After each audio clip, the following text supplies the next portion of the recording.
അങ്ങനെ പുതിയൊരു ice cream spot കിട്ടിയിട്ടുണ്ട്. കൊടുങ്ങല്ലൂർ തെക്കേ നടയിലായിട്ട് കുറച്ചുള്ളിലായിട്ടാണ്. അപ്പം അത്യാവശ്യം ഈ കടയ്ക്കൊന്ന് ഫെമിലിയറായിട്ട് വരുന്നേ ഉള്ളൂ. അധികം തിരക്കൊന്നും ഞങ്ങൾ ഇതിൻ്റെ ഉള്ളിൽ കണ്ടില്ല കേട്ടോ. അപ്പം ഇങ്ങനെ ചോദിച്ചാണ് ഇവിടെ എത്തിയത്. ലിയോ എന്നായിരുന്നു ഈ ഷോപ്പിൻ്റെ പേര്. നല്ലൊരു ഡാർക്ക് ആംബിയൻസ് ഒക്കെ ഉള്ളൊരു ഷോപ്പായിരുന്നു. അധികം തിരക്കൊന്നുമില്ല. അത്യാവശ്യം ലവേഴ്സിനൊക്കെ വന്നിരിക്കാം.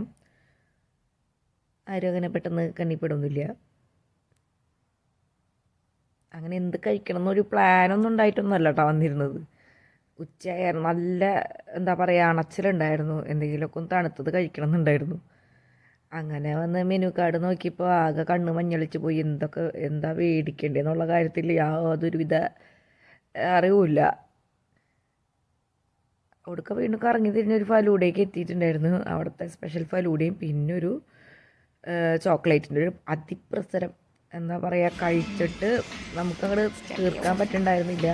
ഇത് കഴിച്ചപ്പോൾ തന്നെ വയറ് നിറഞ്ഞു, വായ നിറച്ച് ഭയങ്കര മധുരിപ്പായിട്ട് ഒരു രക്ഷയുണ്ടായിരുന്നില്ല. ഞങ്ങൾ അങ്ങോട്ടും ഇങ്ങോട്ടും എക്സ്ചേഞ്ച് ചെയ്താണ് കഴിച്ചുകൊണ്ടിരുന്നിരുന്നത്. കാരണം എന്ന് വെച്ച് കഴിഞ്ഞാൽ ആ ഒരു ചോക്ലേറ്റിൻ്റെ മധുരിപ്പ് കൊണ്ട് തലയ്ക്ക് മത്തടിച്ചിട്ട് ഒരു മിൻറ്റ് ലൈമും കൂടി മേടിച്ചിട്ടുണ്ടായിരുന്നു. എന്നിട്ട് അതും കൂടി കഴിച്ചിട്ടാണ് ഇറങ്ങിയത്. എന്താണെന്ന് വെച്ച് കഴിഞ്ഞാൽ അത്രമാത്രം മധുരിപ്പ് ആ ചോക്ലേറ്റ് അങ്ങോട്ട് തലക്കടിച്ചിട്ടേ ഒരു രക്ഷയുണ്ടായിരുന്നില്ല. എന്നാൽ നമുക്കത് കഴിച്ച് തീർക്കാതെ പോരാനും പറ്റില്ല. കാരണം കാശ് കൊടുത്ത സാധനമാണല്ലോ. അങ്ങനെ ഞങ്ങൾ തിരിച്ചിറങ്ങുകയാണേ. വയറ് നല്ലോണം നിറഞ്ഞു. ഇനിയൊന്നും പ്രത്യേകിച്ച് വേണമെന്നില്ല.